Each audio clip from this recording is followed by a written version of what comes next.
The Mitsubishi ASX is a car that car reviewers love to hate. So why is that? In today's video, I'm going to let you know. And of course, Chasing Cars is owned by one of the big insurance companies here in Australia, Budget Direct.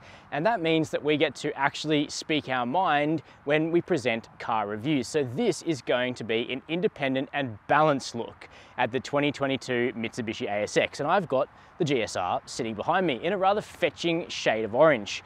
We're going to check out this vehicle, we'll take it for a drive, we'll test its performance, and then see why it is that over 6,000 Australians have bought one of these ASXs in 2022, despite the model being over 12 years old and on its fourth facelift. It's still very popular. Why is that? We're going to find out.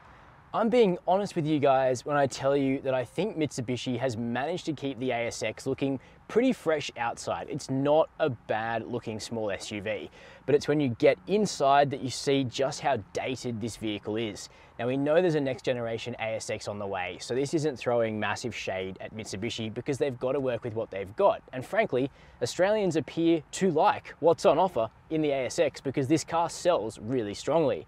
So what do you get? Well, you get an 8-inch touchscreen here in the center, which to be honest with you is a little faded, especially when the sun's hitting it. It's quite difficult to see, but you do get Apple CarPlay and Android Auto if you plug in via the USB-A sockets, no USB-C here.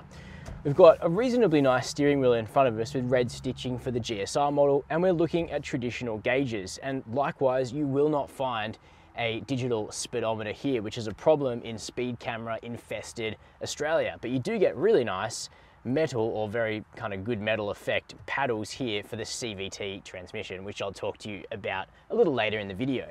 The seats are actually pretty decent. They're micro fleece and vinyl, but they feel quite good in the center. They've also got red stitching. However, the adjustment is manual. This spec that I'm sitting in is just over 34 grand drive away. So it's not super cheap. You can get into a Mazda CX-30 for this price, not with as big an engine, but with similar performance to this car overall.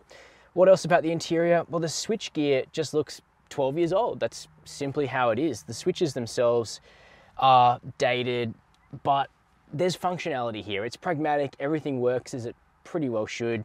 Decent sized cup holders, tray ahead of the shifter, no wireless smartphone charging, however, decent sized door bins. And in actual fact, the quality of the materials is pretty nice, and it's evident now that these vehicles are dependable because the same new ASX has been on sale in Australia for now well over a decade.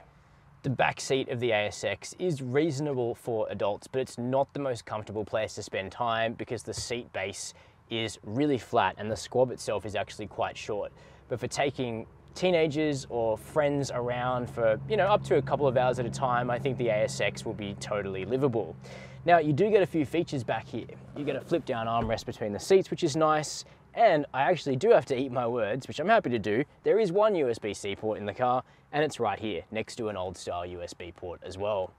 No air vents, however, in the back, so you're going to have those front ones working overtime to cool this fairly dark interior in summertime.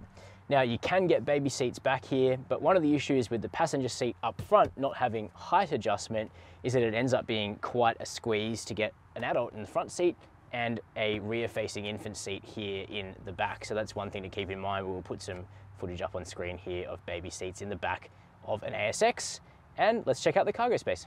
Moving around the back of the ASX, you'll find a traditional manual tailgate, though it does have passive entry linked to the front door handle, so you can just leave the key in your pocket, and that opens up to reveal a decently practical space. You can get 43 soccer balls in there, our uniform measure. Here's a few other small SUVs to see how they fare. You get a sturdy cargo cover, and then underneath the boot floor, you'll also find a space saver spare wheel. Not as good as a full size, but decent enough. Cubbies off to the left and right of the boot as well, and closing it, it's not the lightest ever, it's not the heaviest, it's doable. And a quick word about the ASX range, because you can basically split it into variants that have modern semi-autonomous safety features and variants that have not. And the variants that don't are the base ES and the MR, so be careful because the MR does look quite a lot like this sporty GSR, but it doesn't have things like lane keep assist or blind spot monitoring, that kind of modern safety stuff we now take for granted, whereas the ES ADAS, LS, GSR, and the top spec Exceed all have that stuff. part of what has breathed more life into the ASX is the fact that Mitsubishi in Australia has moved to a 10-year warranty with a big asterisk next to it. This car does have a 10-year, 200,000 kilometre new vehicle warranty, but only if you service it with Mitsubishi dealers exclusively after the 5-year mark. So you'll want to make sure to remember to do that if you want 10 years of coverage. However, it's also cheap and convenient to service. You have to do it every 12 months or 15,000 kilometres, and each of the first 5 services will only cost you $299 a year, which is really affordable for the small SUV segment. However, on fuel consumption, the ASX struggles, particularly with the 2.4 litre engine in this GSR. In our testing, we've routinely only managed 10 litres per 100 kilometres, which is significantly more than you'd get in rivals like a Kia Seltos, Toyota CHR or a Mazda CX-30. And lastly, comprehensive insurance. In the last 12 months, the median budget direct customer spent $859 to comprehensively insure a new Mitsubishi ASX. Everybody's situation varies and your premium will vary based on things insurers take into account, like where you live, how you garage the car, and your driving history. Because this is Sydney and it's La Nina for like the 3rd year in a row, it's now raining, and that gives us a chance to test out the ASX in ordinary life, which is driving around these kinds of roads. We're at the Chasing Cars test track right now, but that replicates kind of like suburban roads or just inner country roads, about 70 km/h speed limits. And it's a little slick out there. It's the kind of thing you face day to day. So how does the ASX take it on? Well, you know, it's not terrible, but nor is it great dynamically. And I'll come back to the ride and handling. Let's start with the engine, because there's 2 you can get in the ASX. There's a pretty asthmatic 2 litre, and you get that on kind of the bottom half of the range. But the GSR and the Exceed, they have a 2.4 litre engine. And this is what used to be used in the Lancer when that was sold in Australia. And it doesn't have massive outputs despite its kind of significant swept capacity. It makes 123 kilowatts of power and 222 Newton meters of torque. So it kind of puts the ASX between a CX-30 2 litre and CX-30 2.5 litre on performance. And when you open it up, it actually doesn't sound too bad. It runs to the front wheels only through a 1-speed CVT transmission. And to be honest, the package does get you moving relatively promptly. We performance tested the car. We were able to get the ASX to 100 km/h from rest in about 8.5 seconds, which is not bad actually for a vehicle that really has no aspirations of performance. And day to day, there's enough power to get around. It's just that you have to dig further into the throttle pedal than you would in a small SUV that was turbocharged, something like a Ford Puma or a Skoda Kamiq or Karoq, Volkswagen T-Roc, Toyota CHR even with its very modest engine is more torquey around town, but the ASX does okay. However, its step-off acceleration, when you just touch the pedal from rest, it's really quite abrupt, and you have to get used to sort of really feathering the throttle pedal quite softly in this car. It doesn't really like getting sort of stabbed off the line. That's one thing that I have noticed. CVT is actually not a terrible one. However, it gets the job done. It settles down relatively quietly. So the engine, the transmission, they're okay. A little bit thirsty, as I mentioned, in running costs. But it's really the ride and handling where the ASX is starting to really feel its age. And even 12 years ago, it was nothing special dynamically. And since that point, the game has really moved on, because 12 years ago, the small SUV segment in Australia was tiny. The ASX was a trailblazer, but now everybody's got a car in that segment, and many of them are very good. And that hurts the ASX in comparison to those vehicles. So the steering, it's okay. It's a bit lifeless, and at low speeds, there appears to be very little caster because the steering just won't self-center. It will just keep going around a corner, even when you're not putting anything into the steering lock, which is a little strange, but it's not as much of an issue at higher speeds, thankfully. The ride, however, is more problematic because it's just abrupt.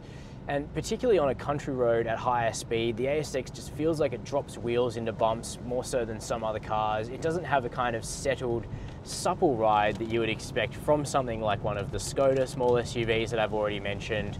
Honda HR-V has a really nice ride quality, the new model, but of course it is more expensive than this car.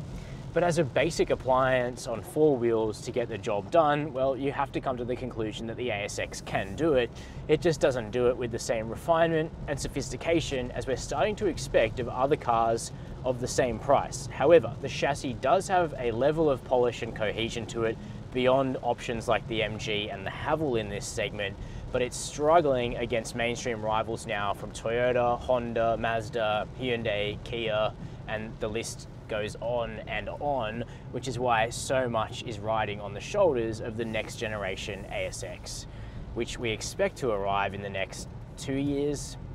On the safety front, it's a similar story. The GSR is equipped with AEB, a lane keeping assist of sorts, blind spot monitoring, rear and front parking sensors, and they all work, but don't expect the latest generation safety suite that holds you in the center of its lane, and you also can't get adaptive cruise control on this car. So those are my opinions on the Mitsubishi ASX. It isn't too easy to explain the success of this vehicle because on objective characteristics, it isn't that great compared to its rivals. It's dated inside and it's pretty loose to drive, if I'm honest, and it's actually not that cheap. But it just goes to show that dependability, a long warranty, and seeing a car on every street corner goes a long way to making people feel secure. And that's only a natural reaction. All I would say is that as well as test driving the ASX, make sure you look into cars like the CX-30, Seltos, Kona, CHR, etc., which give you a more modern driving experience and a newer interior as well. But at the end of the day, once you've done your test driving and your research, what you settle on is entirely your choice and it's up to you. It's just on us to help guide that process. Keen to know your views? Let me know down below in the comments. While you're there, hit subscribe and the notification bell. And as always, thank you for watching Chasing Cars.